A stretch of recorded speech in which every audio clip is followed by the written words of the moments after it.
Amen. Mapagpalang araw po sa lahat. Ating magpapatuloy ang ating paksa about the beginning of the body of Christ. Nasa part 5 na po tayo.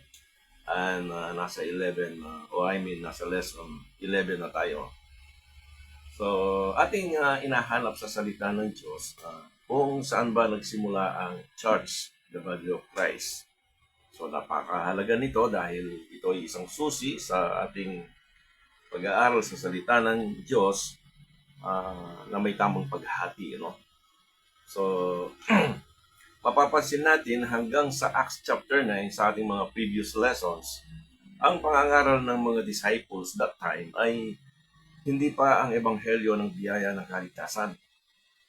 Remember, ang biyaya ng kaligtasan ay nagsimula sa pangangaral ni Pablo, the dispensation of the grace of God. Sa ating pagpapatuloy sa Acts chapter 9 verse 11, and the Lord said unto him, Arise, and go into the street which is called Straight, and inquire in the house of Judas for one called Saul, of Tarsus. Ito si Pablo, For behold, he prayeth. Alam ng Panginoon kung nasaan si Pablo, even the street kung saan siya nakatira, at sinabi ni Jesus kay Ananias kung ano ang kanyang ginagawa. Siya ay nananalangin sa mga oras na yon, nung kausapin ni Jesus Christ si Ananias. Kung inyong itutuloy na basahin sa talatang 12 hanggang 14, mayroong complaint dito si Ananias. At alam niya ang tungkol kay Saul kung paano niya pinag-uusig ang mga mananampalataya sa mga panahon na yon. Si Ananias, alam na alam niya si Pablo o si Saul kung paano niya inahamak, inahabol, pinapatay, kinukulong ang mga mananampalataya. Subalit, siya ay pinalakas ang loob ng ating Panginoong Jesus. At in verse 15, sinabi ng Panginoon sa kanya, Go thy way, sabi niya, for he is a chosen vessel. Siya is pinili, to bear my name before the Gentiles and kings and the children of Israel. So, siya ay magiging chosen vessel. Ang talatang ito ay ginagamit ng mga Calvinism to support their claim. By the way, meron na akong binahagi before. Meron akong YouTube channel. Ang kanyang ang Calvinism na ito ay naibahagi ko na sa nakaraan. By the way, ito nga sabi ko nga, yung turo ng Calvinism ay total depravity of man. Ito ay nandyan sa yung word ng acronym na TULIP, yung isa, sabi niya rito, yung total depravity of man. Wala itong kakayahan, ang tao, Ito ay ang turo ng Calvinism is ang conditional election, walang kondisyon sa pagpili, limited election, irresistible grace. Ibig sabihin, mayroon lamang pinili ang Diyos at sila lamang ang maliligtas, at wala kang magagawa kung hindi ka pinili ng Diyos. It means mayroong mga certain na pinili lamang ng Diyos para sila ay maligtas. That is, yun ang doctrine ng mga Calvinism, So, sabi ko nga, you can watch this topic on my YouTube channel, at Henner Pacho, Ang title doon is John Calvin's Predestination is True? Nandoon sa aking YouTube channel, So, hindi ganito ang nakikita ko sa salita ng Diyos. Tandaan, ang account na ito sa Acts chapter 9 ay hindi paraan kung paano tayo maligtas sa panahon natin ngayon. Some believers, ang Acts chapter 9 ay kanilang pinanghahawakan at kanilang inaangkin for their doctrine of salvation. So, yun ang kanilang pananaw, But sabi ko nga, iba-iba ang pananaw ng bawat mananampalataya, Hindi ko sinasabi na sila ay mali at hindi ko rin sinasabi na ako ay tama. Ang aking pananaw, ito ang aking nakikita sa salita ng Diyos. So, sa talatang ating nabasa, si Paul, he is a chosen vessel unto me, sabi ni Lord, no? Sa bahaging ito ng yung Biblia, si Pablo ay hindi pa naging miyembro, no, ng katawan ni Kristo dahil hindi pa niya tinanggap ang kapahayagan ng misteryo mula sa Panginoong Hesus. Dahil itong dispensation of the grace of God or this body of Christ, it is a mystery, no? Hindi pa niya yung tinanggap, no? In verse 15, but the Lord said unto him, go thy way, for he is a chosen vessel unto me. Yun ang sinabi ni Ananias, ano? Sa kasalukuyang mga oras na yun, sinabi niya kay Ananias dahil sabi niya, he is a chosen vessel unto me to bear my name before the Gentiles and kings and the children of Israel. No? So in verse 16, for I will show him how great things he must suffer for my name's sake. So, kung ating babalikan sa talatang 6, ang sabi sa kanya, magtindig ka, sabi niya, no? Magtindig ka at ikaw ay pumasok sa bayan at sasabihin sa iyo ang dapat gawin. Dahil ipapakita ko sa kanya ang maraming bagay na kanyang tiisin, no?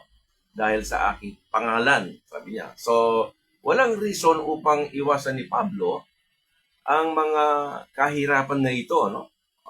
Kung iniisip natin si Pablo ay tumanggap na ng kapahayagan mula kay Jesus, that moment, ano? Sa talatang ito na nabasa natin sa Acts chapter 9. So, hindi ito sinasang-ayunan ng Biblia. Hindi natin makikita yon, ano? Ang ating lamang makita o makikita dito na si Ananias ay isinugo ng Panginoon sa talatang 17, no?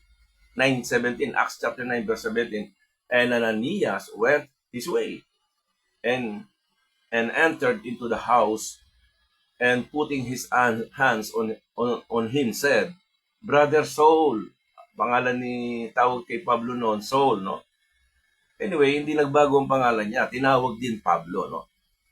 Ang sabi niya, Brother Saul, sabi niya, the Lord, even Jesus, that appeared unto thee in the way hast thou camest, no? Nung siya ay papunta doon sa Damascus, no?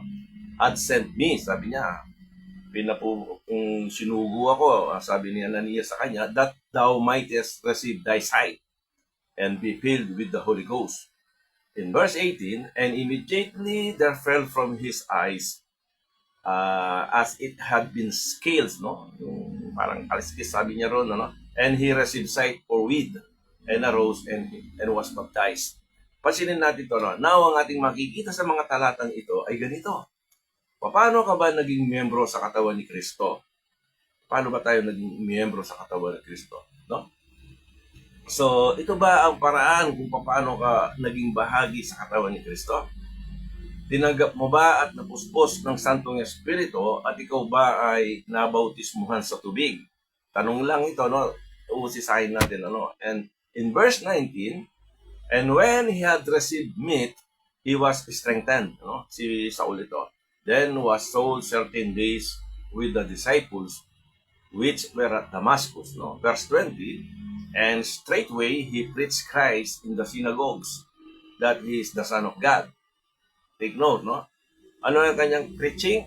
That he is the Son of God. Ang tanong dito, baptized in water, no? Baptized in water, filled with the Holy Ghost. Then later Paul said, speak in tongues more than you all. Ito yung kanyang pagkakilala, nang makilala niya at kinilala niya si Jesus, ito ang kanyang naging ginagawa, no? Preaching Christ in the synagogues, no? That is the Son of God, no? Ang kanyang preaching. Ito ba ang pangangaral sa dispensation of the grace of God? In this present, ganito ba ang nangyayari sa atin, no? Be honest, no? Kung tapat tayong bumabasa sa Biblia, ang pangangaral ni Pablo dito, that moment, no? That ito ay iba ang kanyang pangangaral, no? Ang ebanghelyong kanyang pinangangaral sa bahaging ito ng Biblia in Acts chapter 9, pagkatapos na siya ay kumilala sa Panginoong Yesus, that Christ is the Son of God, no? That Christ is the Son of God. Hindi yung, for by grace are you saved through faith, and that is not of yourself, no? Iba yung pangangaral na yon. And later on, ang ang ebanghelyo ngayon, ire-reveal. Ito'y pag-aaralan natin in series, no? Ito ang unang ipinangaral, no, ni Pablo pagkatapos na-encounter ni Jesus sa daan ng Damasco, no? That Christ is the Son of God, declared by the power of His resurrection. Ano? Makikita rin natin yon in Romans chapter 1, verses 1 to 4. Ang ipinangangaral nila na yung nagpatuloy sila yung kingdom program. Yung ipinangangaral nila yung gospel of the kingdom. Ano? Sa Acts chapter 9, ang kanyang ipinangangaral dito hindi biyaya ng kaligtasan. No? So, ating nasaksiyan sa Acts chapter 9, that salvation through faith, yung salvation through faith, and becoming a member in the body of Christ is not there, no? O, wala pa doon, hindi pa na, I mean, yung salvation by grace, hindi pa umiiral that time, no? They are still under the law. Ang kanilang naririnig na pangangaral is yung kingdom program o the kingdom, yung gospel of the kingdom, no? So ating nasaksiyan na si Pablo at that point of his life ay nangaral tungkol sa ebanghelyo ng Diyos, no? Yung gospel of God, no? That Christ is the Son of God declared by the power of His resurrection. Acts chapter 9, so far, hindi ito pattern, no? Upang maligtas ang isang tao. Ngayon, no? In this time, no? At maging bahagi siya sa katawan ni Kristo, no? Sa 1 Timothy chapter 1, si Pablo ay naturingan siyang isang pattern, no? Pattern. Ito ba ay referring sa Acts chapter 9? Walang pattern dito sa Acts chapter 9, no? Dahil ang ating kaligtasan sa dispensation of the grace of God ay hindi ganito ang paraan, no?